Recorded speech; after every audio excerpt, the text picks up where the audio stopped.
Les Mérovingiens avaient l'habitude d'attribuer des terres à leurs principaux guerriers.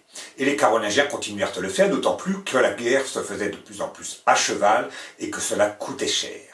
Et d'autre part, les rois carolingiens, au contraire des Mérovingiens, ne disposaient plus de l'administration issue de l'Empire romain et ils n'étaient plus capables de lever des impôts car l'usage des monnaies avait pratiquement disparu.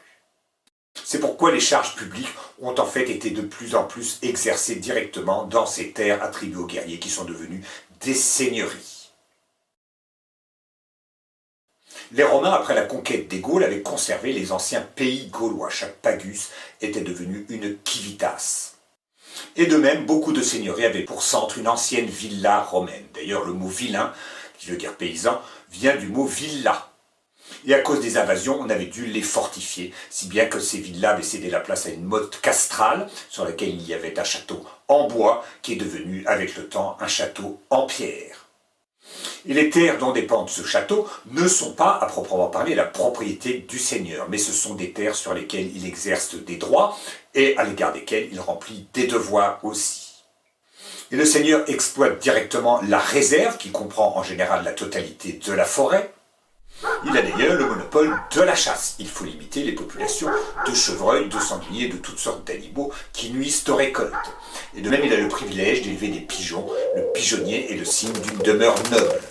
Et le nombre de ces pigeons est proportionné à la grandeur de la seigneurie pour éviter que ces pigeons ne picorent toutes les semences. Et le seigneur perçoit des droits pour la coupe du bois. Et il perçoit d'autres droits qui sont les banalités.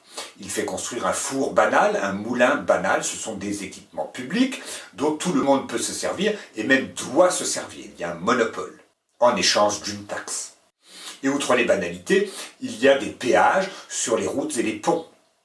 Et le château lui-même abrite la population en cas de danger, mais tout cela coûte cher, c'est la raison d'être de ces taxes.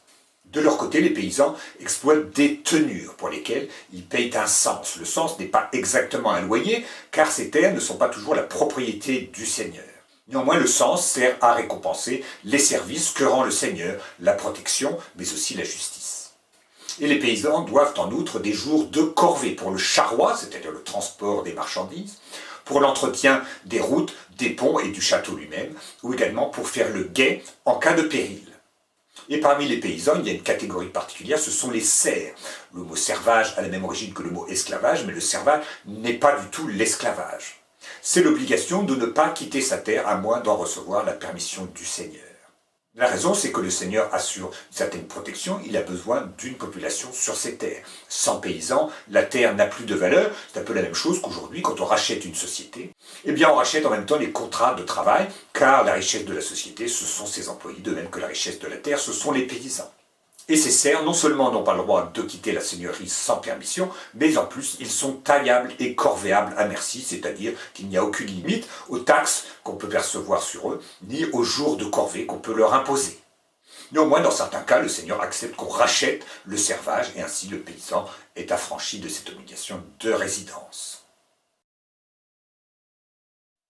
Les seigneurs avaient en général le droit de basse justice, c'est-à-dire de juger les délits mineurs, le braconnage, les larcins, les querelles entre voisins.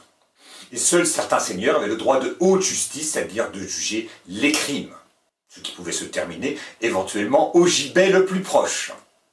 Cette justice ne se rend pas en solitaire, car le vassal a le droit et le devoir de conseiller son suzerain en sa cour. Les décisions de justice se rendent en effet souvent dans la cour du château, s'il n'est pas assez grand pour que cela se fasse à l'intérieur. Et encore aujourd'hui d'ailleurs, on parle pour un magistrat d'un conseiller à la cour. Mais il résulte de tout cela que la justice n'est pas absolument la même partout, et d'ailleurs chaque province a ses propres coutumes, son propre droit, et elle va avoir son propre parlement, qui rend la justice du roi en dernier ressort. Du reste, chacun peut faire appel de la justice de son seigneur à celle du roi grâce aux baillis et aux sénéchaux qui ont été mis en place par Saint-Louis, et également aux prévôts, mais les prévôts sont également chargés plutôt de la police. Tout cela se passe dans les châteaux, mais il faut bien voir que les châteaux ont un rôle défensif, mais ils ne sont pas mis n'importe où. Chaque seigneurie n'est pas un petit royaume avec un château au milieu qui se protège contre les autres. Les châteaux sont en général le long des routes stratégiques, à l'embouchure des fleuves, au confluent de deux fleuves, etc. On surveille les frontières, les voies commerciales. Ce sont des édifices publics. Chaque vassal doit à son suzerain le service militaire qu'on appelle l'ost, mais qui est limité à 60 jours par an. En cas de péril, chaque vassal se range sous la bannière de son seigneur, et si c'est le royaume tout entier qui est attaqué, eh bien tous les seigneurs, grands ou petits, se rangent finalement sous l'oriflamme rouge et or de Saint-Denis, qui est la bannière de guerre du roi. C'est ce qui se passe en 1124, quand Louis VI le Gros fait faire demi-tour à l'empereur Henri V. Et c'est ce qui se passe de nouveau en 1214, à l'occasion de la bataille de Bouvines. Mais à cette occasion de la bataille de Bouvines, il y a une grande nouveauté, c'est que les villes elles-mêmes ont fourni tout un contingent de piétons. Ce sont les milices communales.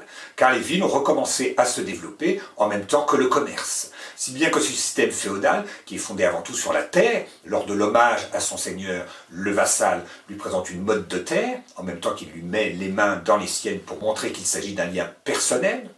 Mais la richesse des villes ne provient pas de la terre, si bien que la renaissance des villes va bouleverser, ou en tout cas profondément modifier l'équilibre de ce monde féodal.